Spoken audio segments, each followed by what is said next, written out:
You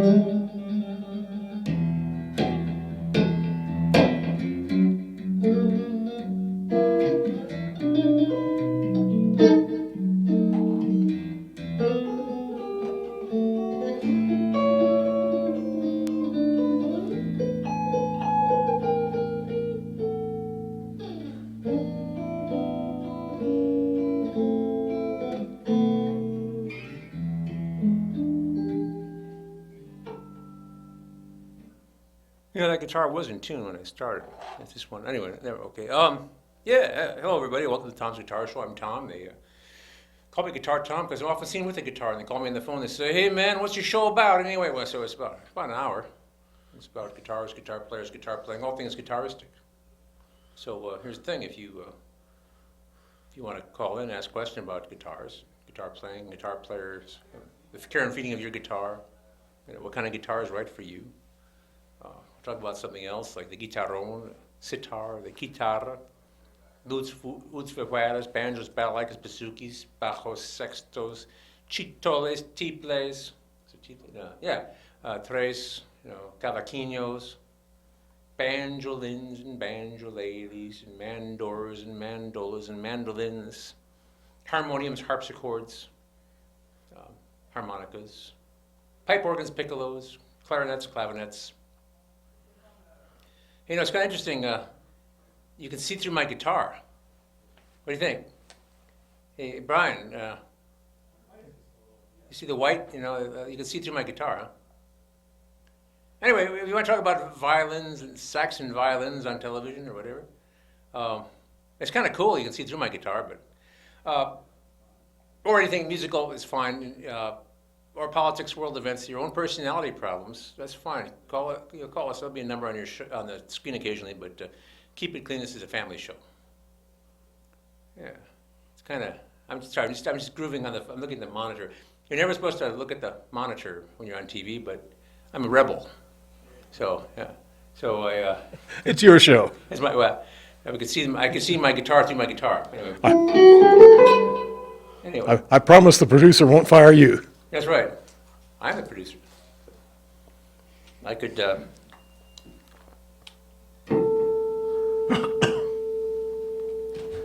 get docked half my pay and I still wouldn't get paid anything, would I?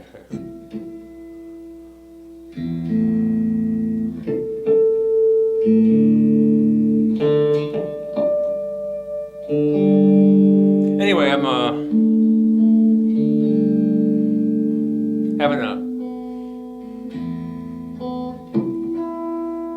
I've been having interesting guitar weeks lately. I've been, trading things and buying things on time and getting things really cheaply and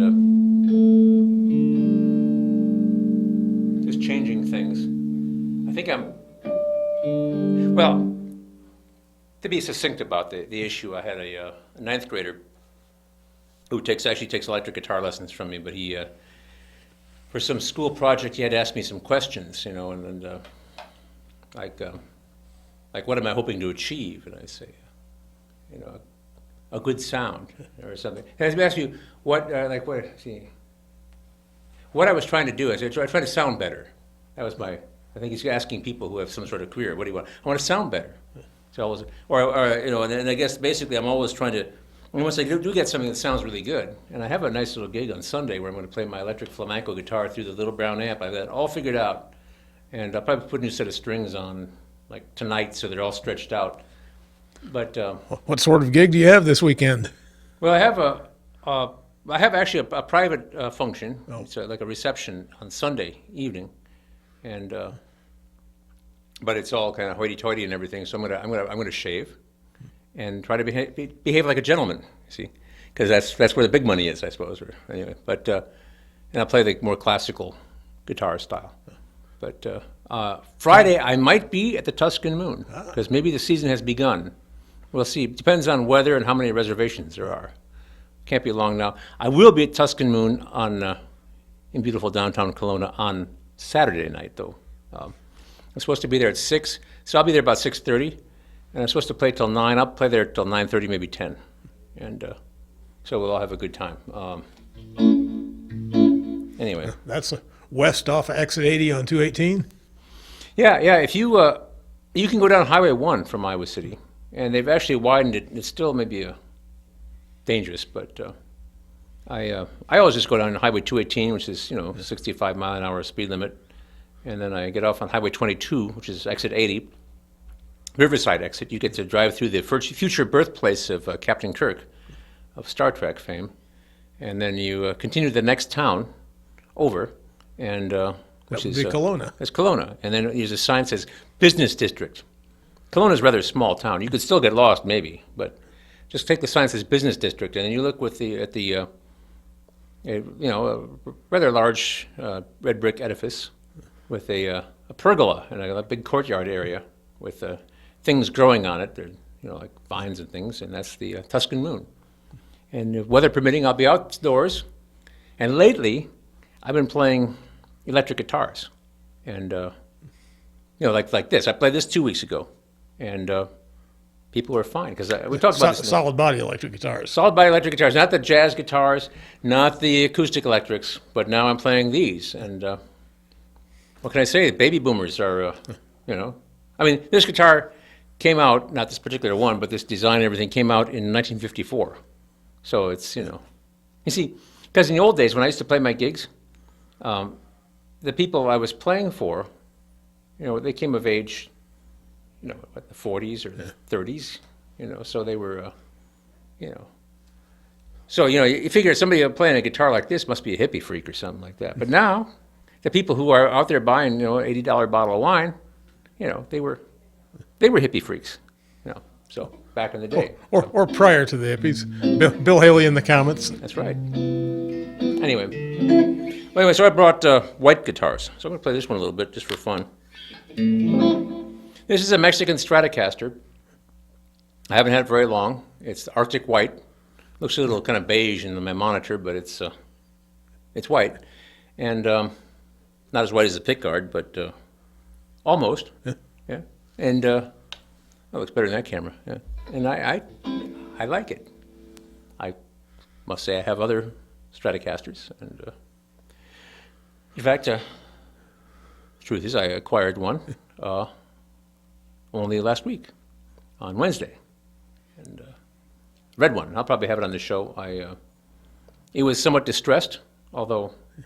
You have yet to kick the guitar acquisition syndrome. No, I have I was in remission for a few months, but then I went back, and I know this. I don't drink alcohol. I used to, and then for some what I thought were some very sound reasons, I just totally gave it up because people always want to buy you a drink when you're in the Right. kind of level of music business. So I just don't drink at all, and I don't mess around with drugs, with coffee, prescription drugs to regulate my blood pressure, things like that. I don't. Don't smoke them cigarettes with no name on them. Yeah, right. Yeah. Don't smoke that wacky tobacco or anything. I mean, I'm really very clean that way, So, and I can pass a background test and a drug test and everything. I'm fine. But I've known quite a few, addicts or recovering addicts of various kinds, mostly alcoholics, because that's the most common, of course. And one guy said, "Don't go in the bar, don't go in the bar, and don't go in the bar." The 3 ways to stay out of trouble. One of our leading alcoholics in the community, but that was his trick. But I know people. They say, well, you can. Without treatment, you can white knuckle your way. So what happens is people who kick, drinking, for instance, for months and months, and then something kind of triggers them, and then they go off the deep end. They make up for lost time. And so as I say, I don't have the alcohol problem. That's not my thing. I gave it up quite easily 20 years ago, something like that. But I didn't buy any guitars or anything for quite a while, and then I kind of something kind of happened, and then my passions took over, and I've acquired several, and I have one more that I'm hoping to get this summer, and then I can be done forever, right? Because I can quit anytime I want, right? Okay, all right. Well, Yeah, I can quit easily. I've done it dozens of times. that's right.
We should mention we have a young man in the crowd tonight. Yeah, well, we Fresh actually, face in the studio. that's true. We have actually we have two, well, three actually. If our director would like to show the audience himself hard at work in there doing the electronic things, we'll walk across in front of these cameras and trade places here. Yeah, put yourself on. Go ahead. Here's our new stand-in director here. Yeah, and yeah. Oh, there's James. He's regular staffer though, you know. He's and Hello there, Tom. hey, we got the new. I wonder if they can hear us out there. Yeah. So how are things in the control room? Yeah. Everything is okay. Oh, okay. Well, all right. Thank you. I'm glad. So, and we got a new guy. So I'll get him on camera here and get him focused up and. Yeah. Oh, well, I got you behind me now, so there you are. Yeah. So yeah. So who are you? What's your name? DJ. Yeah. Yeah. Okay. You're an intern. Is that it? Yes. Oh yeah. So you're more than a volunteer. Yeah. So probably more than me because I'm just a producer. I'm the one of the people you're supposed to corral and keep under control. So what do you do? You're in media or? Yeah, I'm in school, Full Sail University online right now. Okay. Media production, music. the whole nine. Media and music production. Yeah. Yeah, we could probably use a guy like you. Oh. How is that Full Sail thing? It's online, of course. Is it? I mean, it's nice. It gets difficult when you're not focused. Yeah, I suppose. Yeah, you gotta be dedicated. Just keep pushing. you got a lot of stuff to do, probably, right? Yeah. So, I've never taken an online course. I know a lot of people do, but they make you do a lot of work and stuff. Do you have like any like one-on-one time with anybody on?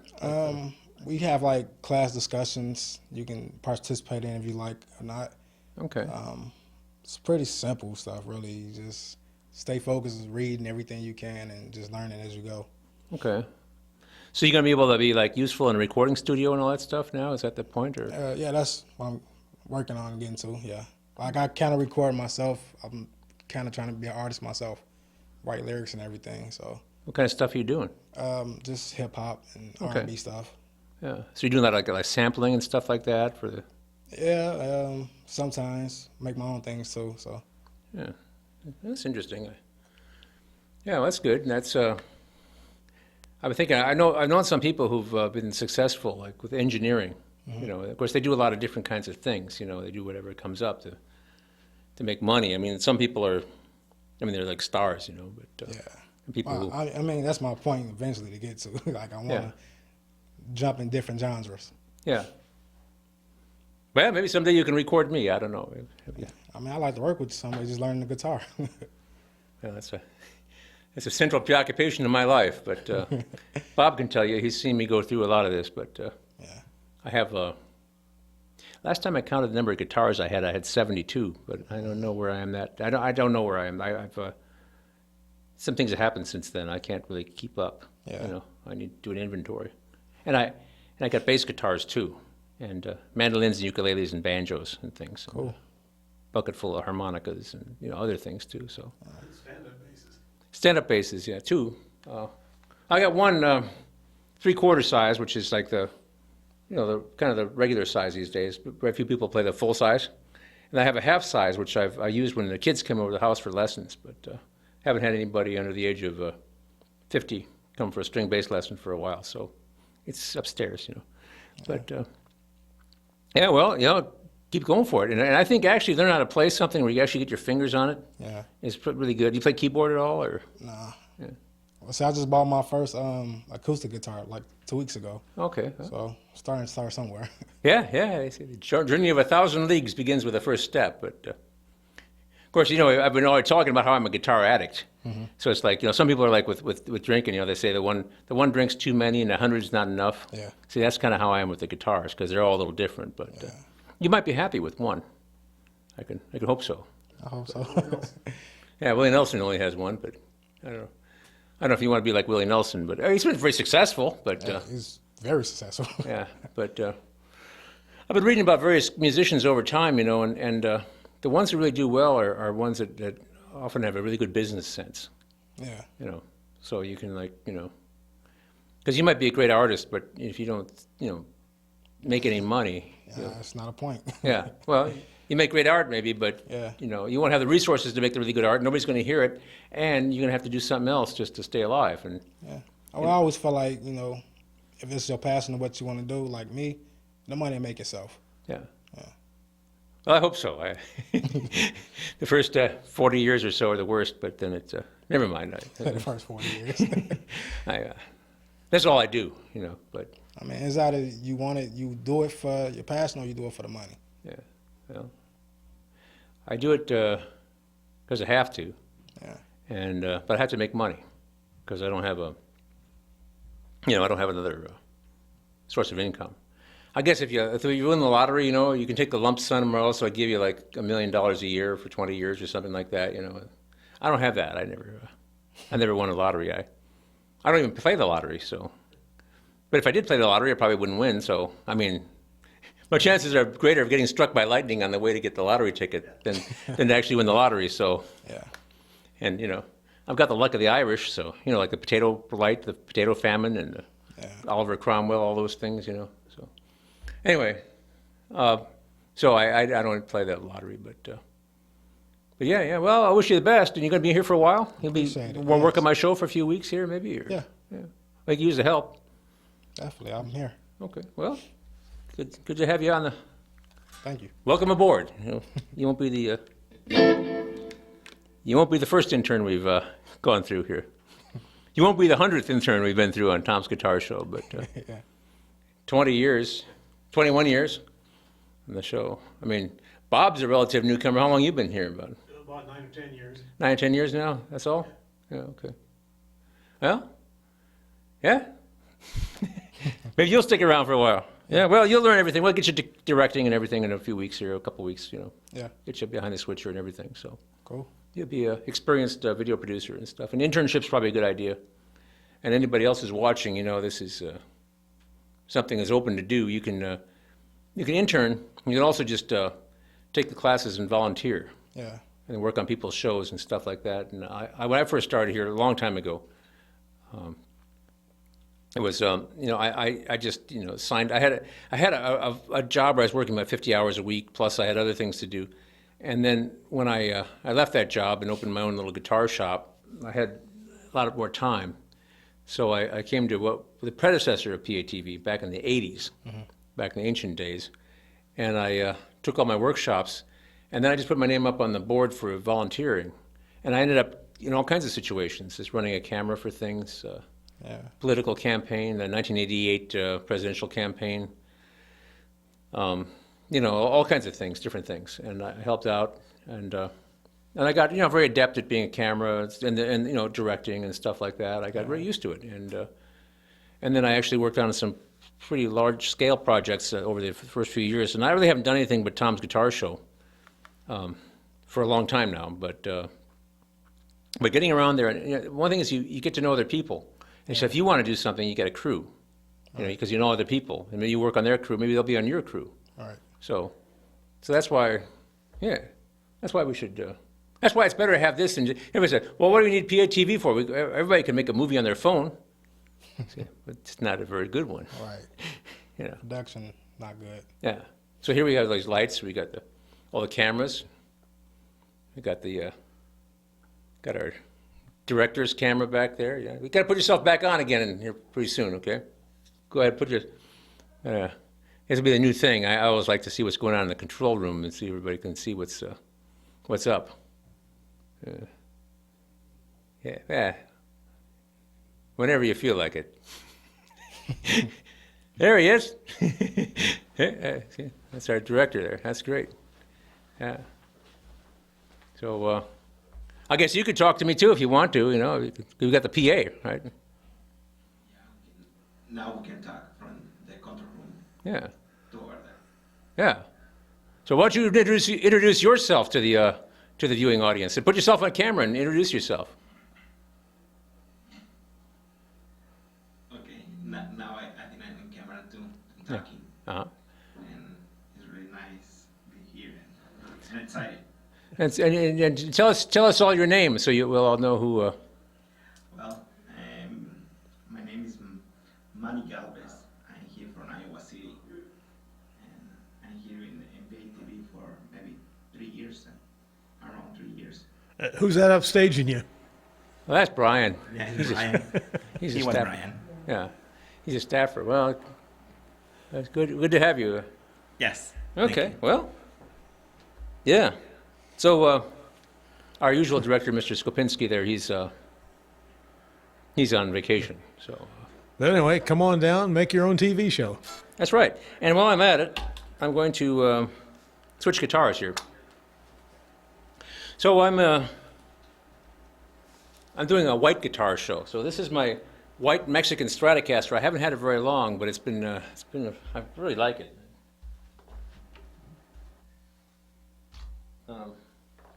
By the way, I'm also playing through a PV Viper 2 amp, which is this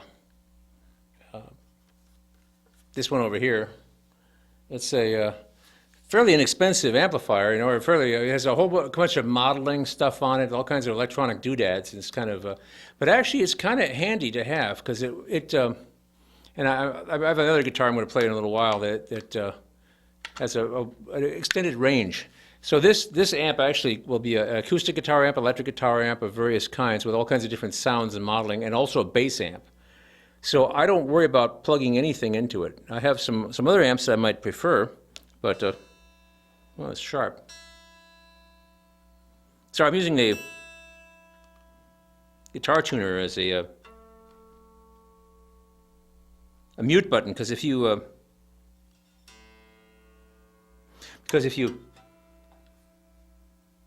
sorry, I might as well just play it. If you push the button on a guitar tuner, it mutes it so that if you're playing a gig, the audience can't hear you tuning. So if I need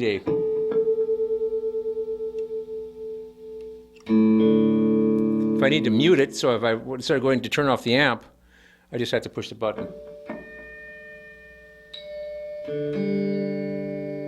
Sorry, I just grabbed this before I left the house. All my guitars went sharp when the humidity spiked.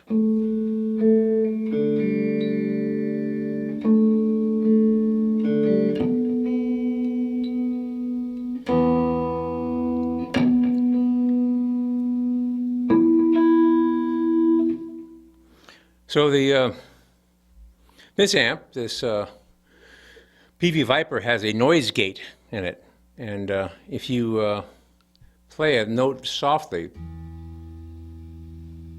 you hear kind of a hissing noise, because when you stop, any extraneous noise is cut out. That's what a noise gate does. So this has one built in. So if I yeah.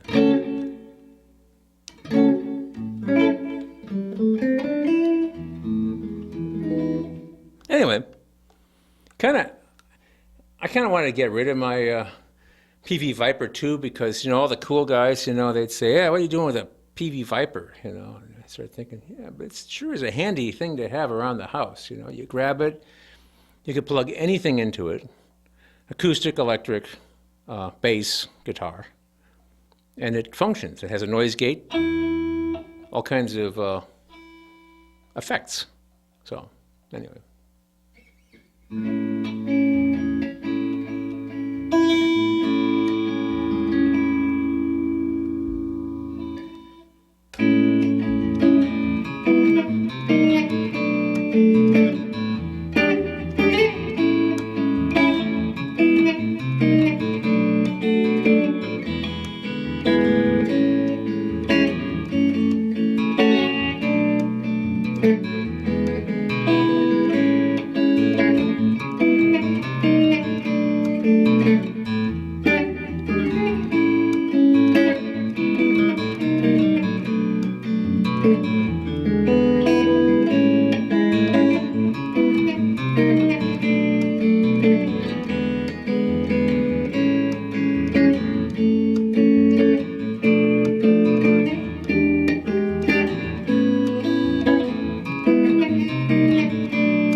Well, now I messed everything up. Here, hang on.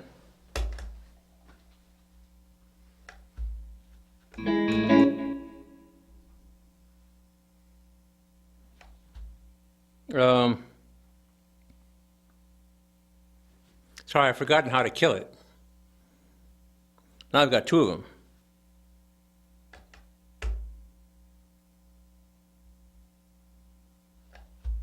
Yeah. When my, I have to remember how to kill it on this looper. See, this is a Vox Lil looper with a apostrophe in there.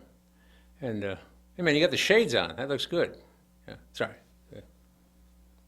You have the shades. It looks good. Yeah. Yeah. They are my prescription glasses. Oh, I see. Okay. I thought you were. He's got the. I thought you were just being really cool. I mean, Make you look like a cool jazz cat. well, he's there. He's got the headset on. He's got the sunglasses. I don't know.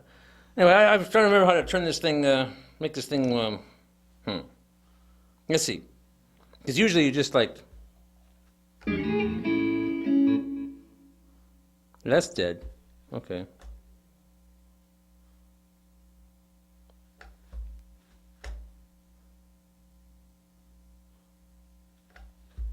Well, that one's not going off now.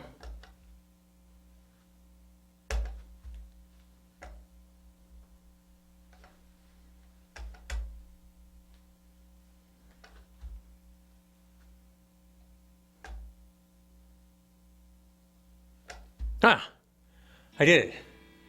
See, I had to push the pedals in the right way, and then different loopers. Back in the old days, yeah, you're a younger fellow, man. I'm sorry, I'm reminisce. This is an old man show. I said, well, for fellows of a certain age, you see. So somewhere in the, well, my story is that I had, I was on kind of having hard times. What else is new, right? Right about the 1990s. And actually, the truth is, so in about 1992, I got involved in the theater department, and I had these jobs and stuff like that.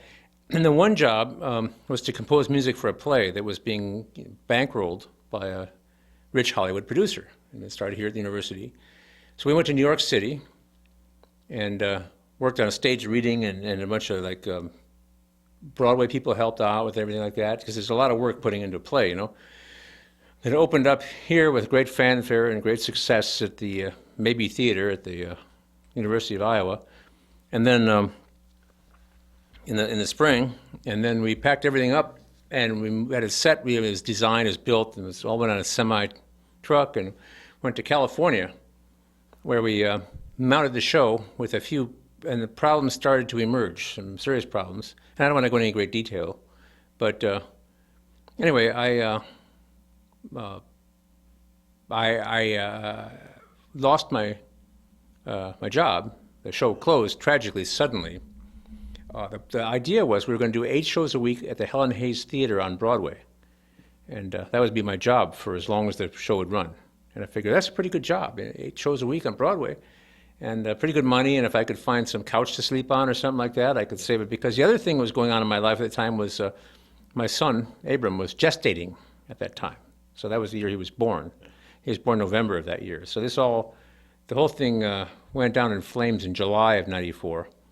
And he was born November '94. So at that time, that was when I had been working in theater like every day, full time, writing and rewriting the score for this play. There's a lot of music. There were like 100 and something musical cues that had to, be there live. So, and I had hired a jazz band and everything in California, and one here too, a hired band, and so I was like, all of a sudden I was unemployed and homeless in California again, because I'd done that before, you see. So anyway, so I came back to Iowa to be a dad, and all my like teaching jobs and my little gigs, I'd given them all up, all that stuff up to be in theater because I was full time. So I didn't have any students and I didn't have any gigs lined up. So and I didn't have much money in show business. So one thing I did was I started Tom's Guitar Show, this incarnation of Tom's Guitar Show. That was 21 years ago. My son is 20. He'll be 21 in November. So that summer I came back, and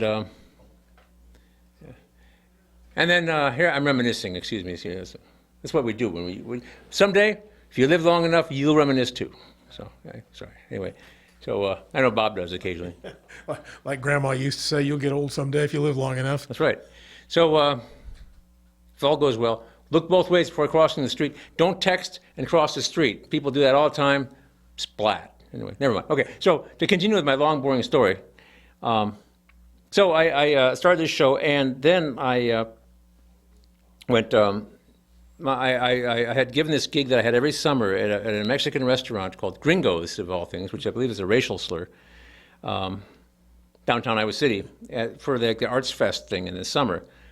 And I had, but because I was in California, I gave that gig to my buddy Raimundo Rosales, who's actually, like a folk guitar player who could sing in Spanish, because he was actually from San Luis Potosí in Mexico. So they wanted him to go and play there every Thursday night, table to table. They give him some money, and he could, get free drinks and all the frijoles he could eat. And so when I came back, had nothing going. So he said, "Well, you can go with me. You can get tips, pay for tips, and free dinner and drinks and stuff." So we, then it was born the duet act of Raimundo y Tomás. I wanted to call us Los Trovadores de Iowa, but that was shot down. So we're Raimundo y Tomás. And of course, I'm not Mexican at all, but I have I could play like Mexican style guitar for some reason. I don't know. It just comes natural. So anyway, we would go every Thursday night. We went table to table at Gringos. And then that went pretty well, so we went to Gringos in Cedar Rapids, because they have one downtown there too, which is a bigger and more elaborate Gringos. And so we play there on the weekends, going table to table, bothering people at their tables, two guys with guitars, doing like, boleros and norteñas and all this stuff. Play till they give you a tip and then move on. That's right, play till they pay us to leave, you see. And then that went pretty well, so we ended up playing at a bunch of other places like Papa Juan's, which had the strongest margaritas in town up in Cedar Rapids, and then we Las Glorias restaurants, 1 and 2. So basically 3 nights a week. I think we got fired at Gringos eventually, but by that time we were well established at Las Glorias. So we would do this 3 nights a week, because we both had small children at home, and Who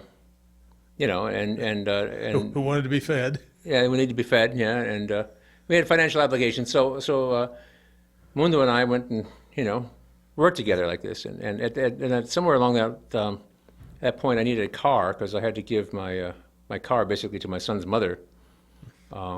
So I needed a car. So I found a '72 Cadillac, a green one, very light green, but it had faded over the years, and it was chartreuse. So I'd show up at Mexican restaurants with Raimundo with this chartreuse, boat of a Cadillac.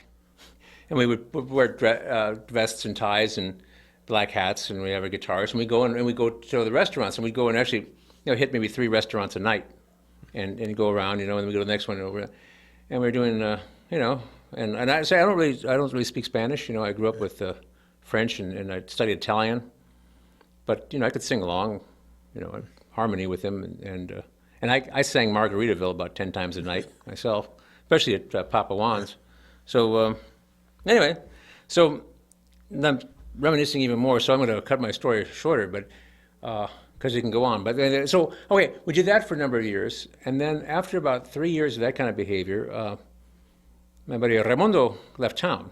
He moved to Decorah, and we did play the occasional gig up in Decorah together. But that's a 2.5-hour drive, and But all these years, you know, we were doing this thing where he would we'd do Gypsy Kings covers and stuff, but he'd do something like this. He'd play a part like this and he'd go.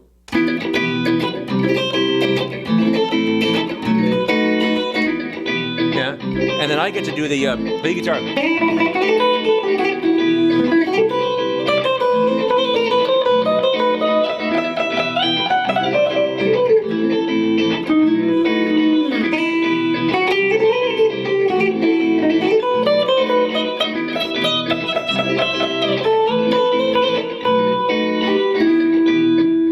You know, or he probably would go.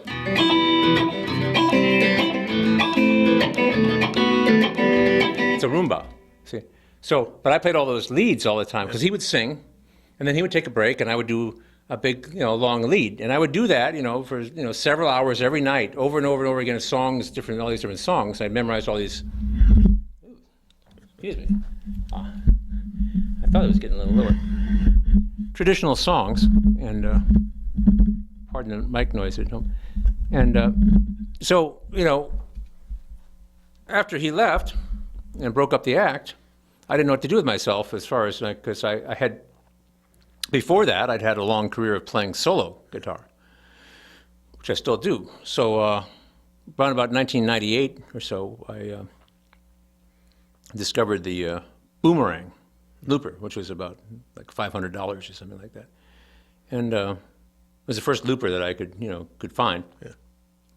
It was like reasonably affordable, big metal thing. I actually have one. I gave that one or lent it to a kid, and I never saw him again. So I got the Boomerang Plus. You know, which like these things on the floor now enable you to play duets with yourself. Right.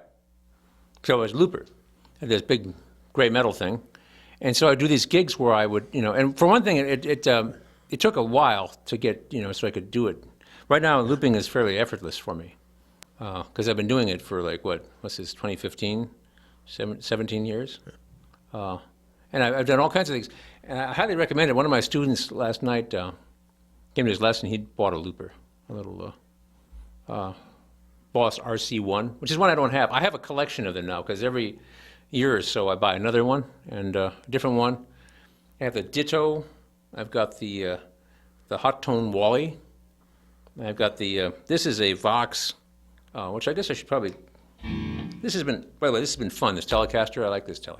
Oh, one more thing. I'm going to do something else before I quit. But anyway, this is a Vox, and the thing you can do here is you can do like 2 loops and synchronize them with this little thing. Relatively inexpensive, and it's it's relatively inexpensive, and but it has 2 pedals. So I hope I can work this properly, but I can do something like okay,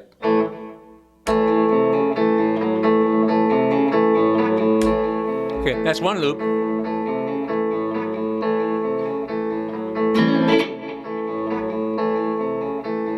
One, two,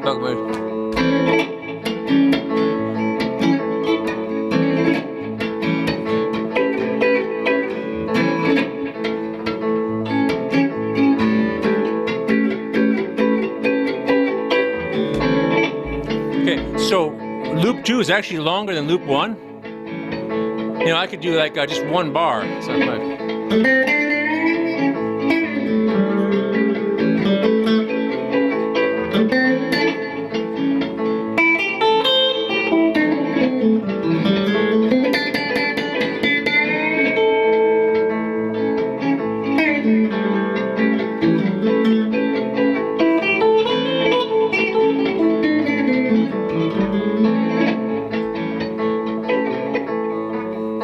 loop 2. So I have two loops, and one can be longer or short. Or one can be, I can establish a very short loop. The other one can be really long. Now the other loopers, most loopers I favor are just like little tiny things with one pedal on them. But okay, so let me do something else here. Anyway, so after we broke up the act of Raimundo y Tomas, I took to live looping, and because and I don't want to appear to be a jerk. I don't want to appear to be a jerk, a musician, but I often play solo because almost well, all the gigs I've had in the past with other people have kind of like, you know, ended in inopportune times, shall we say. That guitar-shaped implement seems to have 8 strings. Yeah, it's overdone.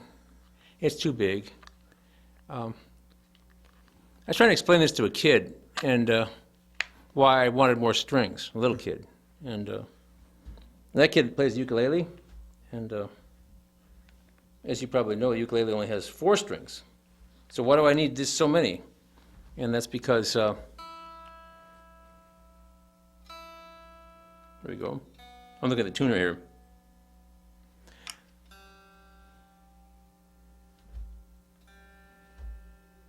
You ever see those, like those monster truck shows, you know, where you got the big truck with the huge tires that drives over cars? Sure. Not really my thing, you know.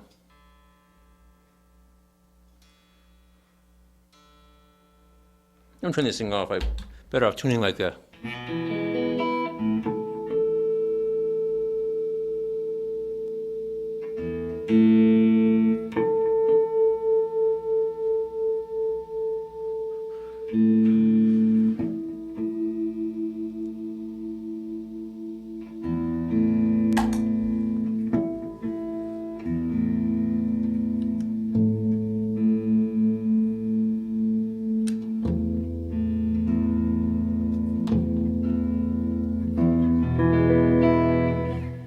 All right, so this thing here is it's an 8-string guitar. I have only had it a very short time. I think I've got it paid off though. And what I might confess, because my wife never watches this show, is that she's seen enough of them. Is that this summer I'm planning to get an 8-string classical guitar, which just says it's an Ibanez. It's still like $600, but it doesn't have a pickup, but it has a cutaway here, so I can get the high strings. And it's so I'm going to have a pickup installed in it as soon as I get it. But this one, so it has a regular guitar, and the way I have it tuned, because there's a couple of different tunings, but so I have A and E, and then I have A and E, which is so. I mean, okay, this is the 3rd and 4th string, you know, of a bass guitar, or a bass, you know. So, and then also it has 2 more frets. It has 24 frets. So here's an E, E, E, E, and that's the range of this guitar. That's what they call megalomania. That's why this is like having a monster truck with big tires that drives over cars, except it's just a guitar and I really can't hurt anybody very much with it. So.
I haven't used this looper for a few weeks. I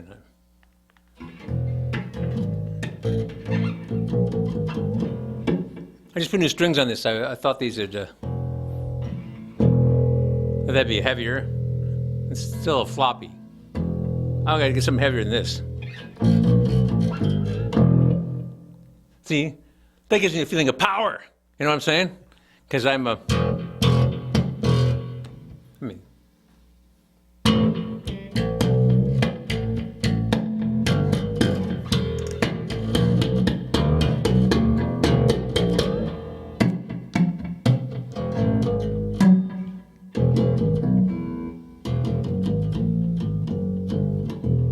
Anyway.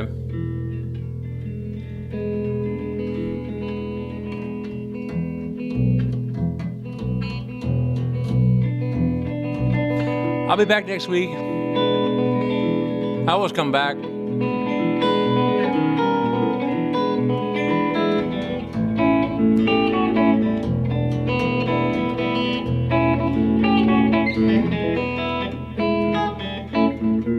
Something like that.